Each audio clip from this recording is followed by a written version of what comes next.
Welcome back to myjewelrybunch.com. It's Pete, and today I've got a treat for you. Today we're going to do a teardown and service of this beautiful Omega Constellation watch. It's very similar to the Seamaster. There's very little difference to these. It's a really nice watch with a really cheap band on it, but you can see it's solid gold. It's got the Omega Constellation logo, which is really nice. We've got the original crown.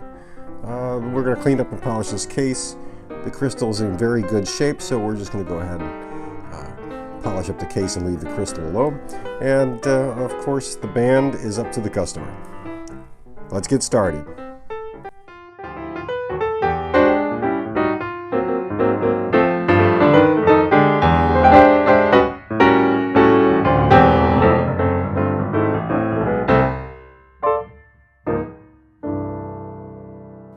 So one of my favorite watches in the world is the Omega Seamaster. And I'm pretty fond of any automatic Seamaster in any particular version or era. I like them all. I just like the way the watches are developed, produced, and serviceable. So here I want to start with a little bit of Omega's history. Before it was the Omega Watch Company, it was known as the La Generale Watch Company, and it was started by Louis Brandt. It was originally located in, and I'm going to butcher this, La Chaux-de-Fonds, Switzerland. So if I butchered that, I apologize. The Omega name was actually a brand of watches that came about during the development and continued running of the company. It represented the quality and the innovations that the watch company was producing. Brandt was, prior to his starting the watch company, was actually working as a craftsman and assembly person for a pocket watch company. He started the company in 1848 and grew to sell and service watches all around the Western Europe area. Louis Brandt successfully ran the company until his death in 1879. At the time of his death, his sons had taken over the business as it was left to both Louis Paul and Caesar Brandt, which shortly after they moved the company from its original location to Bienne, Switzerland in 1880.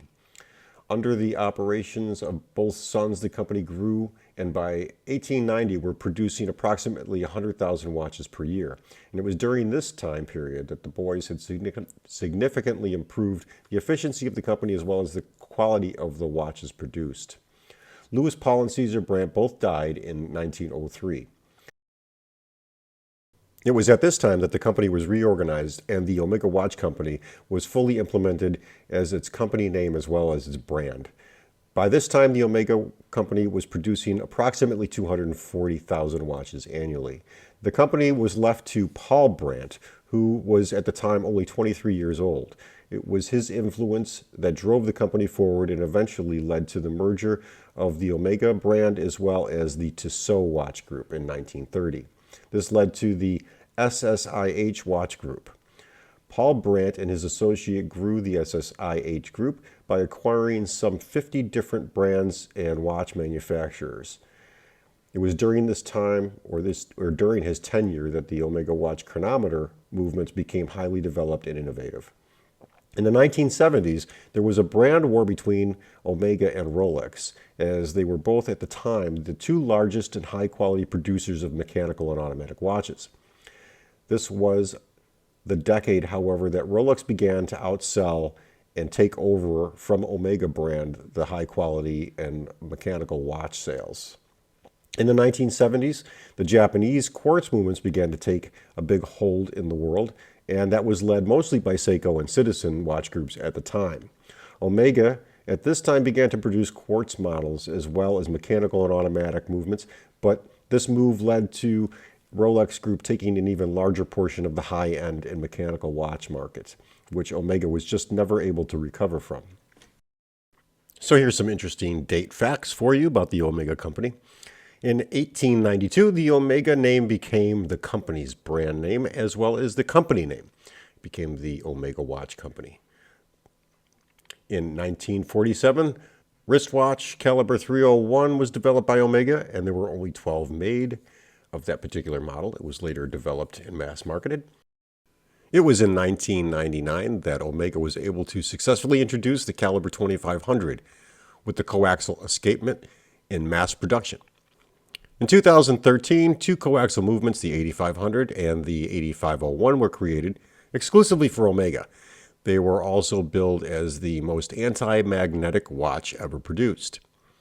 Omega had been the official timekeeper of 21 Olympic Games, and in 1952 they were awarded the Olympic Cross of Merit for recognition in all sports. So there's a lot of fine details about the Omega Constellation. I'm not going to go into every single detail about this, but I'll cover most of the major ones and talk a little bit about it. The Omega Constellation was debuted in 1952 and has morphed back and forth between both mechanical automatics and quartz versions of the watch since. The original watch contained a caliber 354. At the time, the case back was a sealed unit, so the watch, in order to service the movement, would have to be opened from the top part by removing the crystal and pulling the movement out that way. That was to keep moisture, debris, and water out of the movement. This is also the time that Omega introduced the iconic logo of the observatory and the stars on the back of the watch case. The watch has generally always had its name located just above the 6th position on the dial in any version of the dial, both ladies' and men's watch versions. The first models were fitted with what is called a bumper rotor. They were called bumper rotors because they only rotated about 200 degrees back and forth, and the rotor, to wind the watch spring, would thump against each side of the stoppers, and you would feel that little thud on the watch when you were wearing it. These were later replaced approximately 4 years later with calibers 500, 501, and 505, which had a full 360-degree rotation on the rotor, ending the era of the bumper. Interesting note, Hamilton Watch Company and Longines both used the bumper-style winding up until the late 60s. One of the features of the Constellation in its early debut was the pie pan dial. This is a dome dial, if you're wondering what that means. This was a feature of many models up until the early 60s.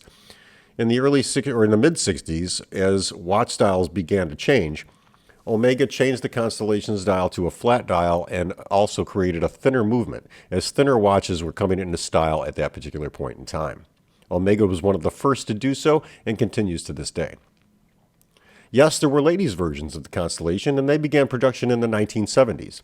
These watches, however, were a bit more flashy than the men's watch. They had jeweled dials, very thin movements, and gold bands or bracelets. In the 1970s, the Constellation migrated to quartz versions, however, and possibly thankfully, moving back to automatic movements in 1984. This was done through the Manhattan model of the Constellation line. And of course, I just want to finish up with one funny fact. No, the Omega Constellation never went to the moon. Buzz Aldrin did wear an Omega Speedmaster to the moon and often said that it was one of his favorite watches. And no matter, it did bring a lot of attention to the Omega Watch Company and the Omega brand. And to this day, I still have many customers asking me to get them one of those watches that Buzz Aldrin wore to the moon and back. I always find that story funny, and I hope you enjoyed it.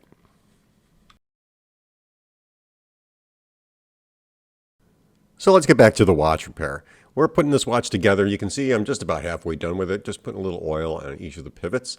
The watch goes together very simple, as do most Omegas of this generation. It's a very easy watch to work on. And if you're going to work on a wristwatch and you've had a little experience, I do recommend, anybody just starting out, practice with some larger 16 size or 18 size pocket watches just to get your feet wet before you go breaking into these watches. It goes together well. The watch was really designed for serviceability, which is kind of nice. One of the reasons I like Rolex watches and Omega watches, some of the Valjoux movements, is because they are made to be serviced. Always keep that in mind. Here you can see I'm putting the escapement back in, and again, this is one of the most delicate parts of the watch, so please be very, very careful when you are reassembling a watch like this. It's easy to damage the escapement pinion if you aren't careful. It's also very easy to damage the pallet fork if you are not cautious about putting those screws down and not making sure that the pinions are in the jewels correctly. And of course, one of my favorite parts of putting any watch back together after it's been serviced is getting the balance back in. And I love the fact that just about every Omega I've worked on that was manufactured from the 40s on, as soon as you put that balance in, the watch just takes right off. Doesn't need much of a wind. The springs are always good in them and easily available to replace. Again, always tell you that when you're going to put the balance back in, tighten that screw up very slowly. Just make sure the balance staff is seated correctly in its jewels, upper and lower, before you tighten that screw down. And once it's screwed in place, you can handle the watch with a little less care, but always use caution when handling these. The stem of this watch has to be replaced. I've got it on order. It should come in soon, and we'll put a new stem on it. I can't really do much with that crown because it's the original and we want to keep it that way. Here I'm going to loosen up the dial screws to put the dial back on. This is a pie pan dial, so we're going to have two plugs on the dial that hold it onto the watch movement. It'll seat right in perfectly, and then we'll just tighten up these screws. This watch is all original, which is very, very nice.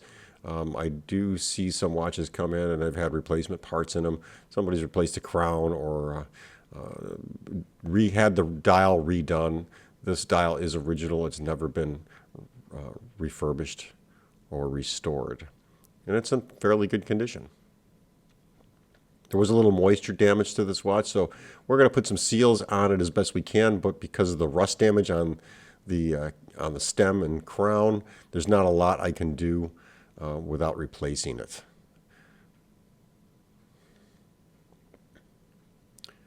Yeah, we'll pull the stem and crown out and get ready to seat this in the case once we get the hands on. The next thing I like to do after I'm done with the watch, I'll put it in a case and cover it up, and we will polish the cases. This is a 14 karat solid gold case and back. It also has a 14 karat gold bezel that seats above the crystal or around the crystal. And we're just going to polish it all up and make sure it is nice and scratch free. I'm doing this as a favor to the customer. He really didn't want to spend the extra money to have the case polished, but I like to make sure that the watches look good when they walk out the door. And he was kind of hoping it would be somewhat polished. We don't want to remove all the scratches in it because that's the character of the watch. I believe this was in his family for quite a few years. Once we're done, we'll do a hand polishing, and I'll take some of the micro scratches out by hand, and we'll continue from there. The next step is to put the hands on. Of course, I always like to start with the hour hand. Of course, you have to start with the hour hand because that is the first hand to go on, typically. And we'll push that down very gently.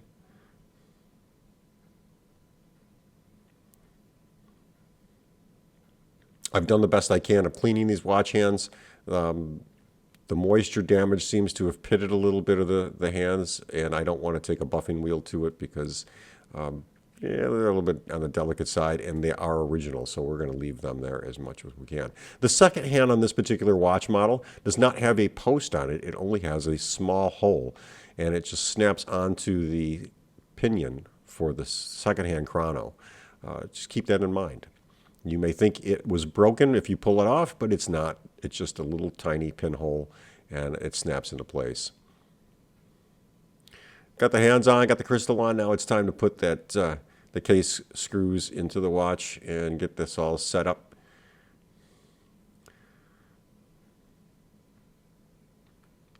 One of these screws was so rusted I had to replace it, but we're using the original one here. And the customer asked me if I could keep everything original as possible, so we did.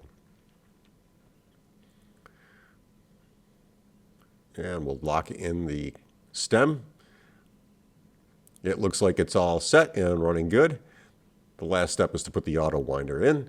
I forgot to film that. I apologize, guys, but the auto winder goes in just the same way as it came out, just the opposite.